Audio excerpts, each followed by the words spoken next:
Bismillahirrahmanirrahim. Assalamualaikum warahmatullahi wabarakatuh.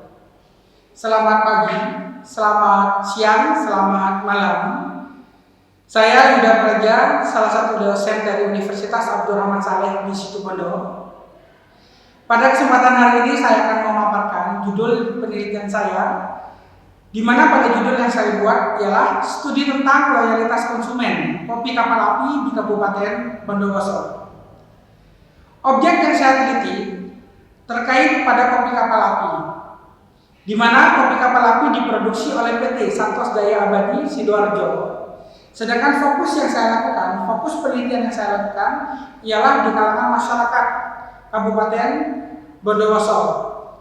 Masyarakat Kabupaten Bondowoso terutama pada mereka yang mengkonsumsi kopi kapal api. Bondowoso terdapat 23 kecamatan, terdiri dari 10 kelurahan dan 209 desa. Berdasarkan dari survei yang saya lakukan dari TBI, di mana pada TBI yang saya gunakan menggunakan data TBI dari tahun 2017 sampai dengan tahun 2021 terkait kategori kopi bubuk berampas. Brand yang saya pakai hasil dari TBI ialah kopi kapal api ABC, Luwak, Top, di mana pada keempat produk tersebut menduduki TBI dari Top Brand Index yang saya peroleh dari tahun 2017 sampai dengan tahun 2021. Pada tahun 2017, kopi kapal api menduduki posisi yang pertama dengan nilai 43,8%. TBI tahun 2018, kopi kapal api menduduki posisi yang pertama dengan nilai 55,6%. TBI tahun 2019, kopi kapal api menduduki posisi yang pertama 60,7%. TBI tahun 2020 tetap menduduki yang posisi yang pertama sebesar 66,2%, dan tahun 2021 ialah sebesar 62,4%, tetap menduduki pada posisi yang pertama. Diikuti oleh ABC, Luwak, dan Top. Sedangkan pada tahun 2018, kedudukan kopi kapal api, ABC, dan Luwak tanpa ada produk yang disebut dengan Top Kopi itu sendiri. Begitu pula berkelanjutan sampai dengan tahun 2021. Pada hasil survei yang saya lakukan, berdasarkan dan mengacu pada TBI, ternyata kopi kapal api menduduki posisi yang pertama. Akan tetapi, berdasarkan dari data yang diperoleh, masih terjadi yang namanya fluktuatif penjualan yang mengacu dari data TBI itu sendiri. Nah, berdasarkan dari data tersebut, mengacu dari data TBI, maka saya akan mendapatkan yang namanya fenomena bisnis terkait masalah tentang proses penjualan kopi kapal api di seluruh Indonesia. Ialah terjadinya fluktuatif penjualan kopi kapal api.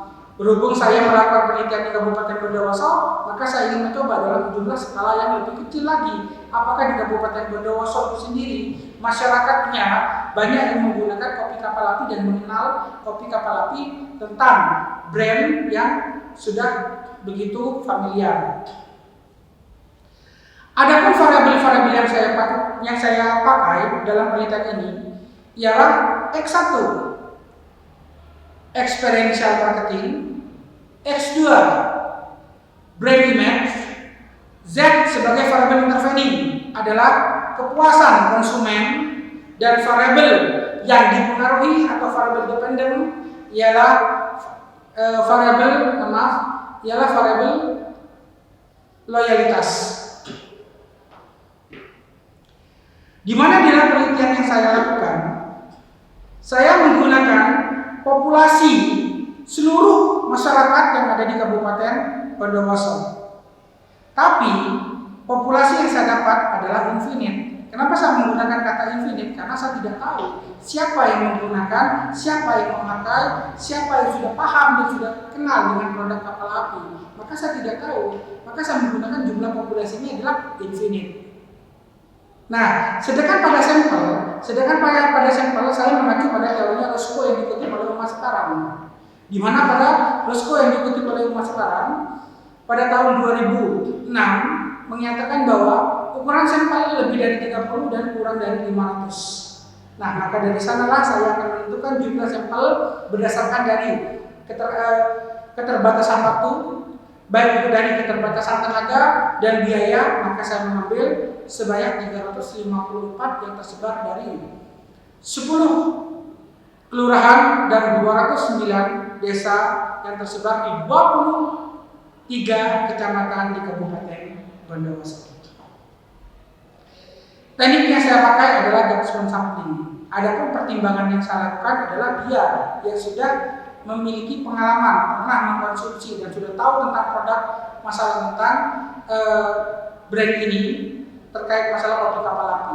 Jadi saya melihat apakah masyarakat itu sudah pernah mengkonsumsi kopi kapal api, apakah dia pernah sudah tahu tentang brand, masalah tentang kopi kapal api. Maka ketika dia sudah tahu dengan kriteria tertentu, dari sanalah saya akan menyebarkan yang namanya kuesioner.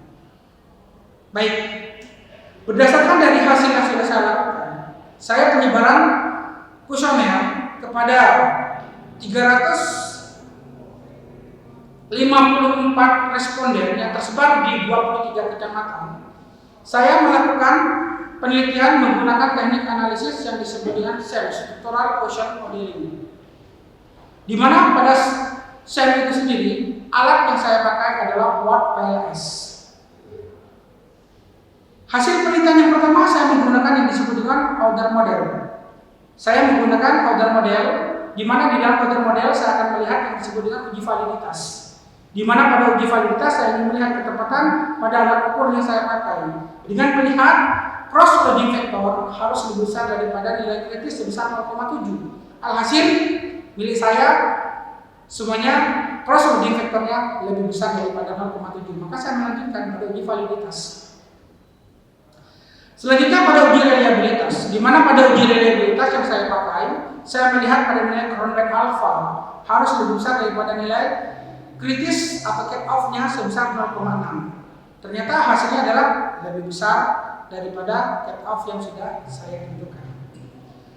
Selanjutnya setelah order model, maka saya menentukan yang namanya inner model, di mana pada inner model saya langsung menggunakan data yang disebut dengan uji hasil. Nah, dari uji hasil itulah saya akan menguji ketepatan suatu teori, di mana pada teori eksponensial sebagai variabel X1 apakah memiliki pengaruh secara langsung terhadap Z, apakah brand image memiliki pengaruh secara langsung terhadap kepuasan. Mohon maaf saya ulang, apakah X1 experiential marketing memiliki pengaruh secara langsung kepada kepuasan, apakah X2 brand image memiliki pengaruh secara langsung terhadap kepuasan adalah sebagai variabel intervening atau sebagai variabel pelantara. Dan apakah X1 experiential marketing berpengaruh secara langsung terhadap loyalitas konsumen, apakah X2 brand image berpengaruh secara langsung terhadap loyalitas, dan yang terakhir adalah Z ialah kepuasan berpengaruh terhadap loyalitas. Dari sanalah saya akan melihat data tersebut. Apakah data-data tersebut ketika saya menggunakan solusi penelitian terkait masalah teori, experiential marketing, brand image, kepuasan dan loyalitas, apakah memiliki nilai probabilitas value, apakah memiliki yang namanya pengaruh signifikansi, apakah memiliki dampak yang positif. Dari sana akan saya lihat. Ternyata dari hasil penelitian saya secara langsung, dari X1 terhadap Z memiliki pengaruh yang signifikan dengan nilai 0,001. Brand image atau X1 X2 terhadap Z kepuasan memiliki nilai sebesar 0,001. Artinya adalah X1 dan X2 terhadap Z memiliki pengaruh yang signifikan, di mana pada nilai signifikansi hasil probabilitas value-nya memiliki pengaruh yang signifikan. Secara langsung, experiential marketing dan juga brand image terhadap loyalitas sebagai variabel Y juga memiliki pengaruh yang sangat signifikan dengan nilai yang serupa 0,001. Begitu pula pada kepuasan terhadap loyalitas juga memiliki yang namanya pengaruh yang signifikan. Dari hasil disinilah pengaruh secara langsung dapat kita lihat bahwa X1, X2 terhadap Z memiliki pengaruh yang signifikan. X1, X2 terhadap Y memiliki pengaruh yang signifikan. Kepuasan sebagai variabel intervening memiliki pengaruh yang signifikan. Nah, dari sinilah saya mengatakan bahwa teori milik saya adalah, hasil milik saya adalah mendukung teori. Kenapa? Karena hasilnya adalah signifikan. Karena teori menyatakan bahwa dengan experiential marketing mampu meningkatkan kepuasan. Teori mengatakan demikian. Karena dengan brand image mampu meningkatkan kepuasan. Dengan experiential marketing, brand image dan kepuasan mampu meningkatkan loyalitas. Maka penelitian saya adalah mendukung teori. Nah, sekarang adalah pengaruh secara tidak langsung. Pengaruh tidak langsung adalah kita melihat bahwa penggunaan intervening itu sendiri. Bagaimana pengaruhnya? Apakah X1 terhadap Y melalui Z lebih kuat dibandingkan dengan X1 terhadap Y secara langsung? Direct, indirect-nya kita lihat. Directnya adalah X1 terhadap Y, nilainya apakah lebih kuat? X2 terhadap Y, apakah nilainya lebih kuat? Maka kita uji.